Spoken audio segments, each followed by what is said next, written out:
नमस्कार। होली क्यों मनाई जाती है? जानिए इसे मानने के पीछे की क्या है पौराणिक कथाएं। होली मनाने की पीछे की वजह क्या है? जानिए इस पर्व से जुड़ी प्रचलित पौराणिक कथाएं। साथ ही जानिए आखिर रंग वाली होली की शुरुआत कैसे हुई। हर साल फाल्गुन मास की पूर्णिमा के दिन होली मनाई जाती है। इस दिन पूरा देश गुलाल, अबीर और रंग में सराबोर रहता है। हर कोई एक दूसरे पर प्यार से रंग बरसाते हैं। होली के रंगों को प्रेम का प्रतीक भी माना जाता है। कृष्ण नगरी मथुरा में धूमधाम तरीके से होली का पर्व मनाया जाता है। कृष्ण राधा के प्रेम में रंगने के लिए और ब्रज की होली के साक्षी बनने के लिए दूर दूर से भक्त यहाँ आते हैं। होली में भगवान नारायण और महादेव की भी पूजा का विधान है।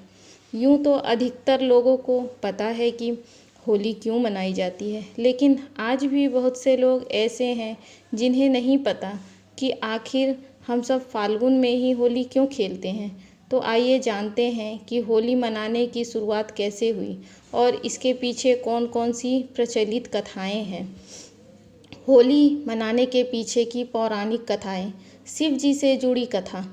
धार्मिक मान्यताओं के मुताबिक माता पार्वती महादेव से विवाह के लिए कठिन तप कर रही थी। वहीं भगवान शिव भी अपनी तपस्या में लीन थे। शिव जी और माँ गौरी के पुत्र के हाथों द्वारा ही राक्षस ताड़कासुर का वध निश्चित था।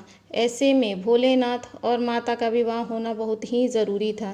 तब इंद्र और अन्य देवताओं ने मिलकर कामदेव को शिव जी की तपस्या भंग करने के लिए भेजा। कामदेव ने शिव शंकर की तपस्या भंग करने के लिए उन पर पुष्प बाण छोड़ दिया। इससे शिव जी की समाधि भंग हो गई और उन्होंने क्रोध में आकर अपना तीसरा नेत्र खोलकर कामदेव को भस्म कर दिया। लेकिन शिव जी की तपस्या तो भंग हो चुकी थी। तब देवताओं ने उन्हें पार्वती जी के साथ विवाह करने के लिए राजी कर लिया। वहीं कामदेव की पत्नी रति ने अपने पति को दोबारा जीवित करने की प्रार्थना की। तब रति को अपने पति के पुनर्जीवन का वरदान मिला। वहीं शिव जी और माता पार्वती की विवाह की खुशी में देवताओं ने इस दिन को उत्सव की तरह मनाया। कहते हैं वो दिन फाल्गुन पूर्णिमा का ही दिन था।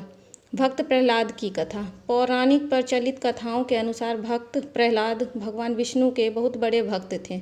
उनके पिता हिरण्यकश्यप को अपने बेटे की यह भक्ति बिल्कुल रास नहीं आती थी। एक बार उन्होंने अपनी बहन होलिका के साथ प्रहलाद को मारने की साजिश रची। दरअसल होलिका को ऐसा वस्त्र वरदान में मिला हुआ था जिसको पहनकर आग में बैठने से उसे आग नहीं जला सकती। यही वस्त्र पहनकर होलिका प्रहलाद को लेकर आग में बैठ गई। भगवान विष्णु के आशीर्वाद से भक्त प्रहलाद को कुछ नहीं हुआ और होलिका आग में जल गई। बुराई पर अच्छाई की जीत और शक्ति पर भक्ति की विजय के रूप में होली का पर्व मनाया जाता है।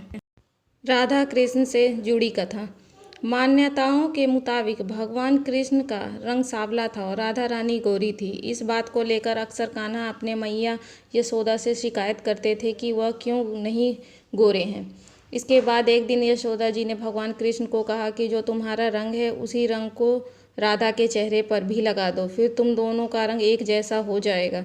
फिर क्या था, कृष्ण अपनी मित्र मंडवली ग्वालों के साथ राधा रानी को रंगने के लिए उनके पास पहुंच गए। कृष्ण ने अपने मित्रों के साथ मिलकर राधा और उनकी सखियों को जमकर रंग लगाया। कहते हैं तब से ही रंगवाली होली की परंपरा शुरू हुई है।